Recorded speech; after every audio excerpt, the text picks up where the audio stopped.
और इशू ये है कि ब्रेक पैड नहीं लगे हैं तो ब्रेक पैड टच हो रहे हैं उसके साथ, डिस्क के साथ। डिस्क तो नहीं होती, जो भी होता है।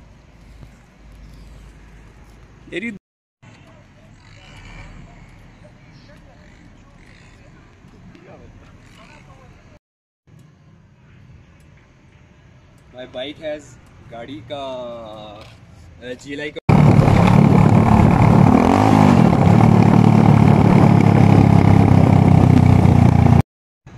अस्सलाम वालेकुम जी, मेरा नाम है हमज़ा और ये है मेरा दोस्त एक इब्राहिम अमजद।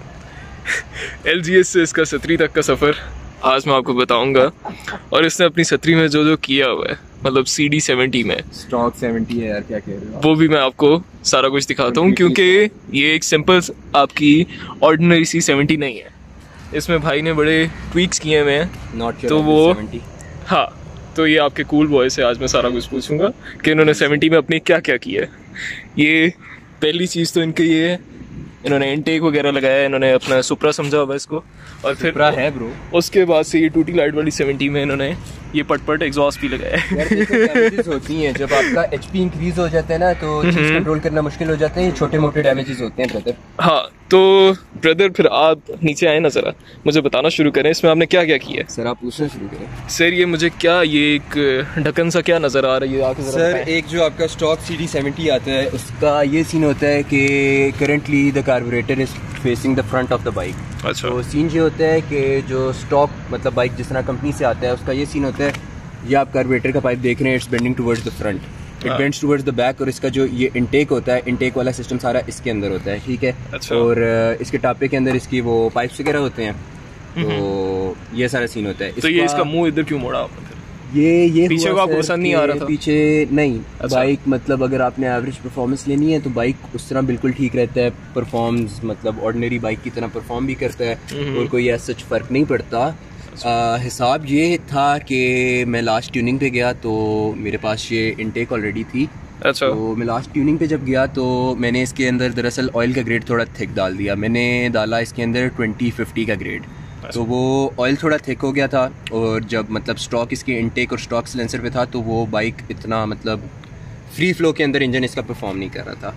उसके लिए फिर मैंने ये सोचा, मेरे पास इनटेक पड़ी थी, मैंने इनटेक लेके आया घर से। तो इनटेक लगाने का यही हिसाब है, क्योंकि ये आप देख रहे हैं अगर कार्बोरेटर को मैं इधर कर दूंगा तो कार्बोरेटर की खुद इतनी लेंथ है कि वो यहाँ तक आ जाएगा। तो ये जो इनटेक है वो इस होल के अंदर फिट नहीं हो सकती, ठीक है। अगर ये 125 होता तो उसका कार्बोरेटर थोड़ा टेढ़ा होता है, तो उसकी इनटेक यहाँ से बाहर निकल जाती, वो इजी स्टॉक फिटिंग पे बैठ जाता।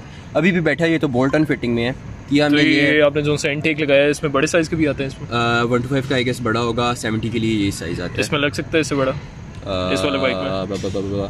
मोस्ट प्रोबेबली अगर ये चीज़ जो इसका इसे क्या कहते हैं क्लिप ऑन जो भी है, ये अगर सेम साइज़ का और फिल्टर बड़ा हो तो there won't be an issue. लेकिन एक इशू ये आ जाएगा कि इनफ्लो एयर का ज़्यादा होगा और आउटफ्लो कम होगा, तो परफॉर्मेंस ठीक नहीं रहेगी।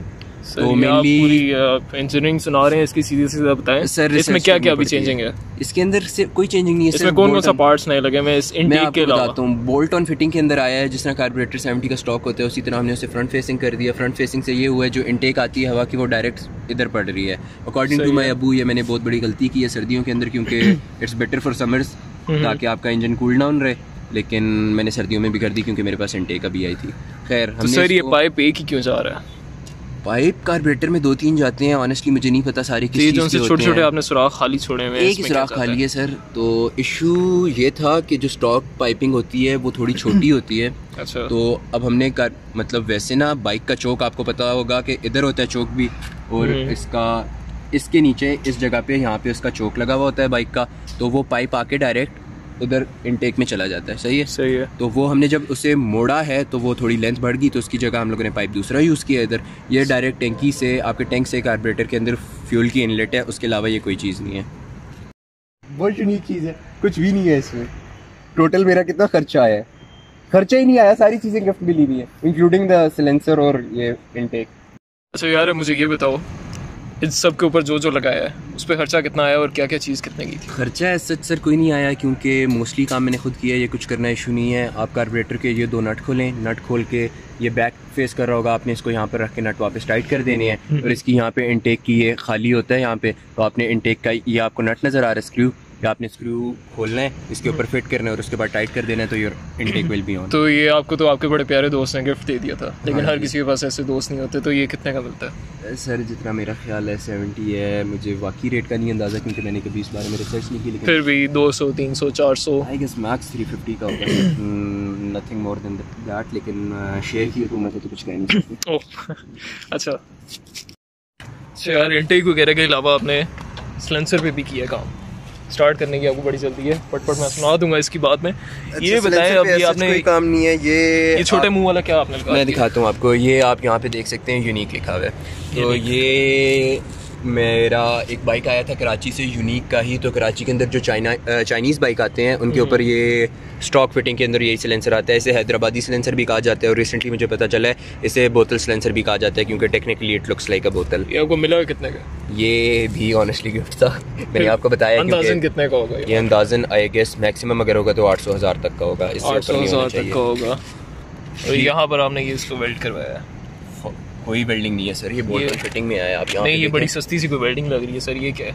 ये सस्ती सी welding sir, I have no idea about this, लेकिन ये बोल्ट ऑन फिटिंग में आया है। यहाँ पे ये 2 नट खुले, अच्छा, सिलेंसर पुराना निकला, यहाँ पे इसे बिठाया और ये लग गया। ये लुक्स वेरी रफ क्योंकि बिल्कुल भी न्यू नहीं है, ये 2011 में आया था। तो 2011 से आप अभी लगा लें, it's more than a decade ये सिलेंसर चल रहा है, लेकिन इट स्टिल साउंड्स परफेक्ट। तो इसकी परफॉर्मेंस पे क्या डिफरेंस है? परफॉर्मेंस पे सर बहुत माइनर डिफरेंस आता है, कोई ऐसा सच बड़ा डिफरेंस नहीं आता क्योंकि आप एक 70 सीसी इंजन से क्या एक्सपेक्ट कर रहे हैं। मेरे ख्याल ये मैंने उस दिन गूगल पे सर्च किया था, इसकी जो प्रॉपर एचपी भी होती है 5.8 या 5.5। तो अब आप ये तो नहीं कह सकते कि इसमें 10 एक एचपी का इंक्रीज आ गया इन चीज़ों को। सर फिर ये बताएं इसको डायनो ट्यून कब करवा रहे हैं? सर डायनो ट्यून ये देखें, रेडी टू डायनो, ये देखें इसका स्टॉक डायनो आता है दरअसल।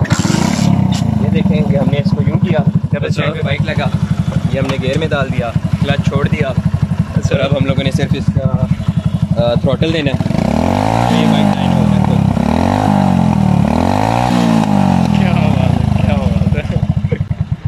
तो डायनो इन बाइक के अंदर स्टॉक आता है सर। मतलब आपके पास 1000-1500 हो तो आप अपने बाइक में ये सारा कुछ कर सकते हैं तकरीबन, या 2000 करना। आपके पास अगर चीज़ें अपनी हैं तो मैंने जो मैकेनिक को दिया था, मैंने ट्यून करवा रहा था, ट्यूनिंग के साथ मैंने मतलब उसे टोटल 600 दिया था। अच्छा। लेकिन अगर आपके पास चीज़ें नहीं हैं तो मैक्सिमम आई गेस आपका 3000 से ऊपर नहीं लगना चाहिए। अगर आपका 3000 से ऊपर लग रहा है तो लगता है आप इस्लामाबाद से काम करा रहे हैं और आपको पिंडी का पता नहीं है। तो सर लेकिन काम तो आपने भी इस्लामाबाद से करवाया है? तो सर काम इस्लामाबाद से कराया, बंदा पिंडी का था। तो यार ये था CD70 LGS के बॉय का। हम लोग हमेशा रिप्रेजेंट करते हैं पिंडी को, बाइक पिंडी नंबर है, मतलब ऑलवेज पिंडी।